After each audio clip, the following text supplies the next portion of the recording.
Okay, welcome to this week's shooting show.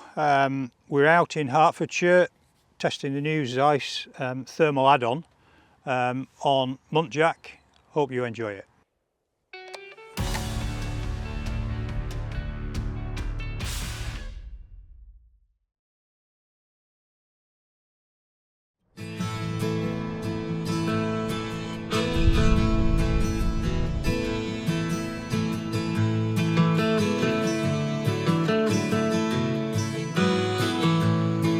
Right, we're actually down in Hertfordshire. One of the reasons I've come down here is to just really test out the new ZEISS DTC thermal add-on. That's a bit of a mouthful actually. To start again, the ZEISS DTC thermal add-on. I've got this bit of kit for a month. I'm testing it in Scotland at home, and obviously that's primarily on fox control. It's not legal to use a thermal scope in Scotland on deer, period, but day or night. However, in England and Wales you can. So it allows me the opportunity to get out in you know, what is defined as daylight, which is an hour before sunrise, an hour after sunset. One of the things the estate down here has a bit of a problem with Muntjac. This is not something that I would ordinarily use on deer, but in certain scenarios, but where you get into the kind of pest control realms, then it's a potential extra bit of kit that might be of benefit. Okay, never mind all of that. Let's get the rifle out into the field and let's see how it performs.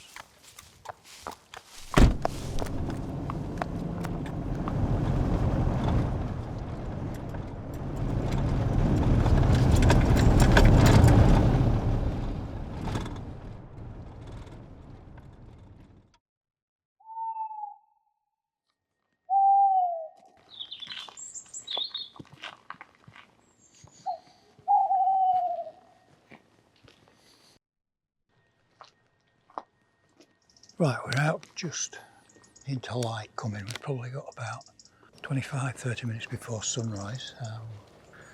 We're actually going to check around the back of the farm buildings here this morning. There's been some muntjac getting into pens. Phil's asked us to have a look at that. It's doing a bit of damage as they're arriving about trying to get out. So we're going to just see if there's anything out early. The best time now, with it being very hot, is this first hour. It's while it's cool, so it should be hopefully quite a lot of deer moving about.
impression it's going to be one of those mornings. It's no idea we're here. It's just gone behind that thick load of bracken there, so I can't see it. The wind is still quartering across us. Yeah, I think we'll go on here and then we'll kind of work down and then we'll come back into that.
Nightmare trying to stalk in these conditions.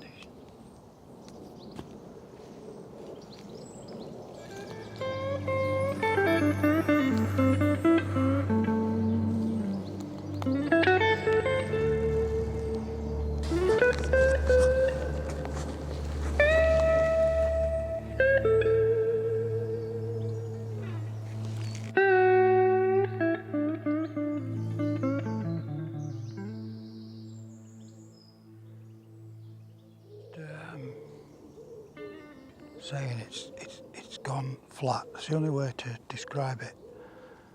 It's very humid. There's not a breath of wind. The deer are just the last hour not seeing anything. The only one I've seen is one that I nearly stepped on in bracken. And prior to that, while it was still a bit cooler and early, there was a hell of a lot of deer movement. It's hard to describe it. You can actually just sense it. The muntjac are in the thick, in the cool. They've laid up. There's a few hares moving about in the middle of the hill, but even they're not moving much. So it's time to call it a draw. Admit defeat this morning, although we've had plenty of chances. Just nice to be out.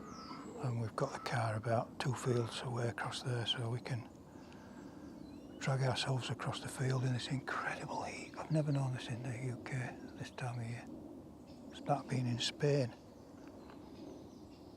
Better than Spain though.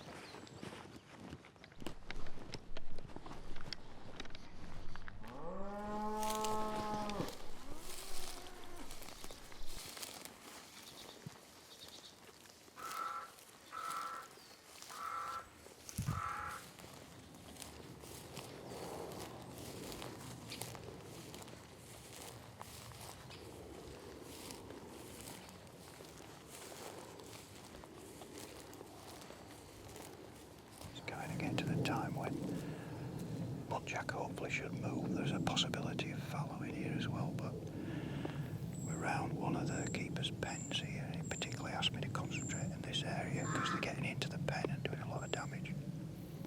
So that's the plan.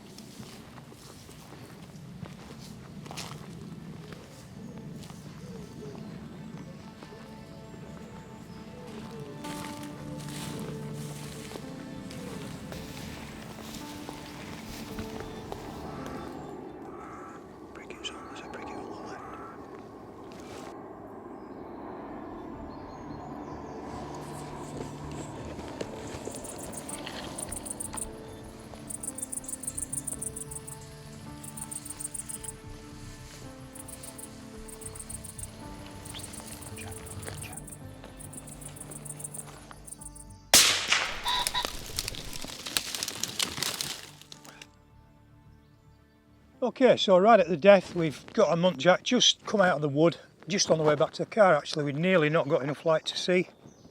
Just managed to get the shot.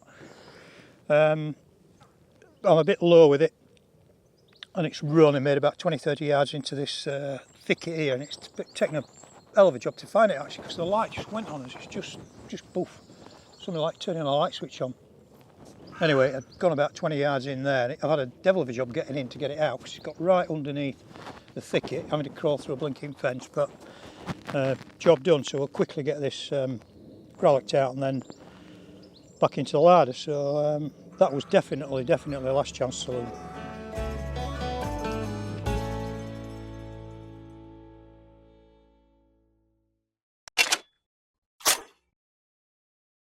Welcome to the shooting show. I'm Mike Swan. I'm in one of my absolute favourite places in the whole wide world, which is on the Medway estuary in Kent, and we're out wildfowling today doing a tide flight. Oh, look at them, pintail. Fantastic. I've been looking for them all day. As you saw, we get quite a decent lot of pintail here, especially a bit later into the winter, and I consider them the most exciting as well as being the most delicious of these ducks that we're chasing after. Hence a couple of pintail decoys in the pattern. I don't suppose they really make much difference, but they give me a certain confidence that if a pintail comes along, it's just that bit more likely to come and have a look at me.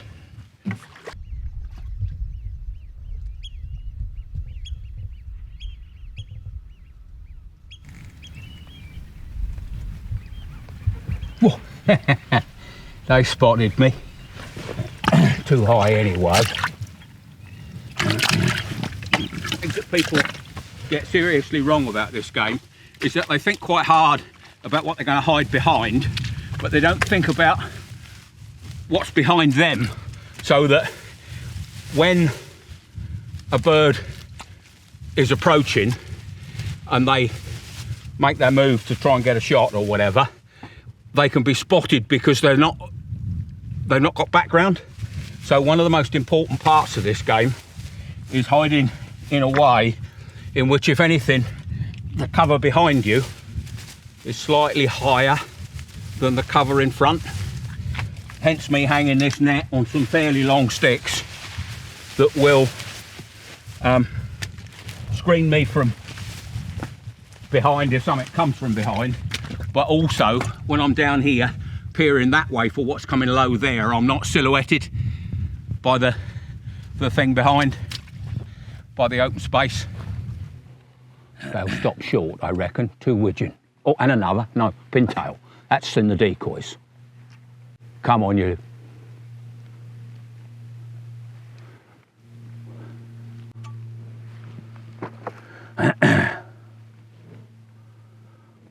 Well, that looked close.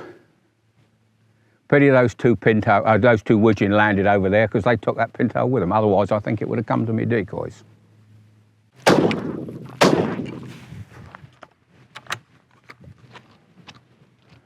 So busy looking at the avocets and didn't spot the pintail trying to commit suicide until it saw me. Today, with a fairly big spring tide, not the most massive, the prediction is that this marsh that we're in at the moment will go completely submerged at high water. So we won't be able to stay right where we are now at the top of the tide. But the marsh was once reclaimed for agriculture and had a seawall put right round it. The seawall was breached during the First World War, but bits of it still stand around. So we can retreat to a piece of the old seawall at the top of the tide, hide in the seawall grasses, and again put another little pattern of decoys out, hopefully to pick up birds trading around at the top of the tide. 4 pintail way up. Some low teal behind you, Callum. If they come this way, I might be shooting almost over your head.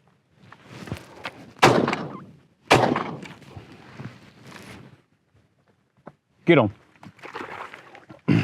We have not blanked. Go bitch, bring it on. You're a good gal.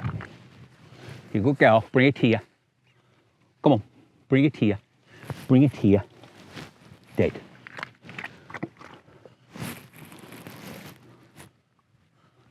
Dead low over the decoys, look. while we're dispatching the first one. Another lot coming in on the line of the creek.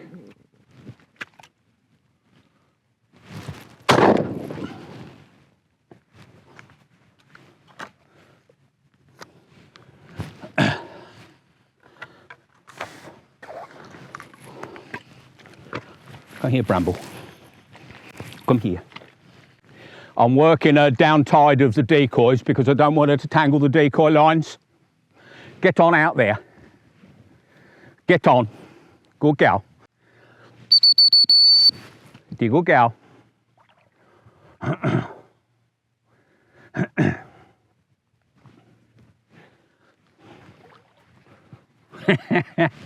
Mobble waders just came up the channel and had me on tenterhooks for a moment.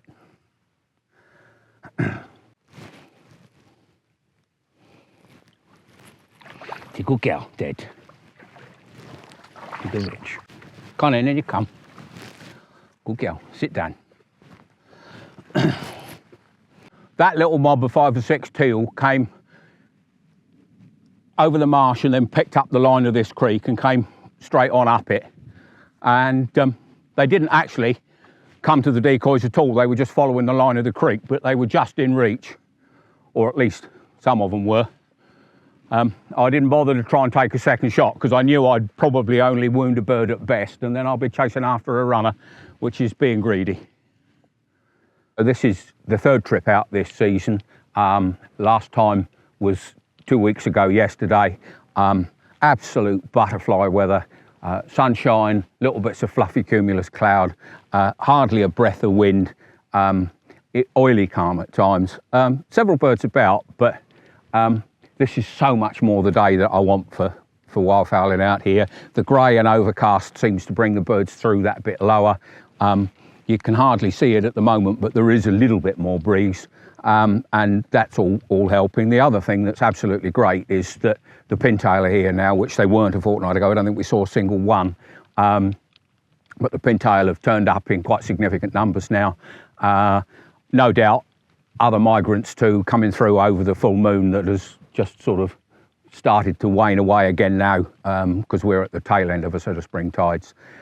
So it's an amazing contrast really, and that's one of the charms of the whole thing for me, is that it's a glorious, glorious place, and it's fantastic whatever the time of year and whatever the weather's doing and all those sorts of things. It's a joy to be out here, even if your chances of putting ducks in the bag are not good. Mind, everybody says that when they've got 1 or 2, but nevertheless, it's still a truth that a day out here is just a special break from the humdrum. More pintail, far too high again. What's that thing? No, single was wondering whether it was going to come and give us a look. Keep still, keep still, keep still, keep still, keep still. No. I was so busy looking at 2 that went in over there that I wasn't on the ball.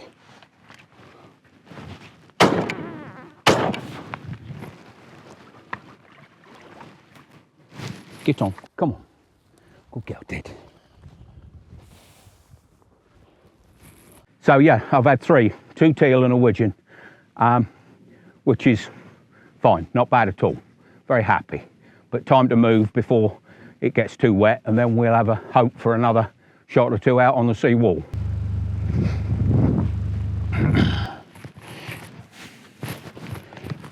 I'm expecting most likelihood of chances from out over there on the main channel, and so I need background behind me so that a bird approaching, looking at those decoys, doesn't suddenly see Swanee's head bob up and come to the conclusion that this is not the safest place to cross into the marsh. So, time to load up and get cleared for action. I'm using Ely Pro Eco Wad steel 5s. I always concluded in the days of lead that for this sort of work over decoys, number 6 lead is the right size in terms of the deadliest pattern and the best reach for these widgeon and teal mostly. These Eco Wad steel 5s are just a tiny fraction heavier than a lead 6, and so they give me a nice dense pattern and the same sort of penetration as a lead 6, and I've found them very successful, both out here wildfowling and inland at some quite high pheasants. For a long time I mainly used bismuth for wildfowling because I didn't like the concept of plastic wads being scattered about the estuary, and obviously bismuth you can do with fibre wads. Now that Ely have developed this eco wad biodegradable dissolvable plastic, I'm quite comfortable with these. When I took some cartridges apart and tossed the wads into a cup of water, they did exactly what it says on the tin and dissolved away to soup in not much over a day, and that's a biodegradable soup at that. So we've got no microplastics, we've got no plastic pollution or whatever, and we haven't even got biodegradable plastic wads washing up onto the sea wall and looking messy, even if they are going to biodegrade over a period of a few weeks. These are just going to disappear in less than 24 hours. So for me, that's exactly the answer to what I need for this job. Marsh is not quite under yet. Hopefully, over the next half hour or so, it will just about disappear, and birds that have gone completely quiet now, there's nothing much moving, might just start to move about again once everything's wet, fingers crossed. Either way, good moment to drink tea.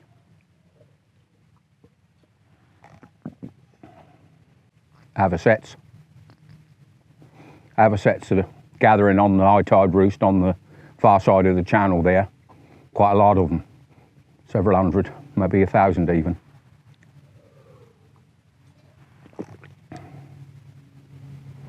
Right, so the scheme here is that the birds fairly soon discover that wildfowlers hide in the sea walls. So they tend to go over the wall at high tide fairly high. But where there's a gap in the wall, they feel they can safely trade through. So my idea here is that with this gap, the decoys will hopefully tempt an odd bird that is deciding to fly through the gap, already hopefully a little bit lower than the general trade might be as they come over the top. There goes a widgeon down the channel. Let's hope Robin's done rather better than us, because since we've moved to here, we've only really had one half opportunity that might have turned into something if we'd seen it a bit earlier. 3 teal went by a bit too far out, nothing else. Tide's now turned and nothing's moving.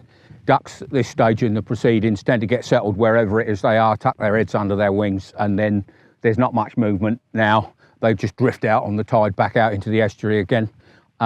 Sometimes there's a bit of flight in a couple of hours' time, but we need to get the boat back and sort it out before then, otherwise we've got ground somewhere on the way home. So I'm just about to start winding up the decoys and pull the hide apart, and then head off back and pick Robin up and see how he's got on. Well, knowing him and the fact that he shoots straighter than me, he's probably got more than I have. We've heard several shots, so I'll be surprised if he hasn't got 1 or 2. I can see he's standing up in his hide now.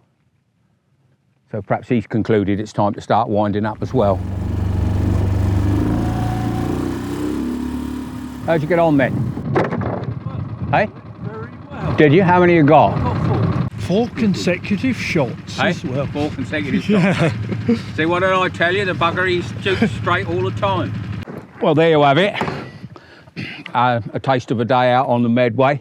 I hope you've enjoyed the episode. Robin got 4, I got 3. Not the biggest day ever, but overall a very satisfying day out on the marsh. Okay, that's it for this week, folks. Hope you enjoyed the programme. Remember to like us on the social media platforms, and if you're not a member of BASC, it's time to join. Looking after your sport, looking after you. This has been The Shooting Show. If you aren't a member of BASC, it's time to join now. BASC, looking after your sport, looking after you.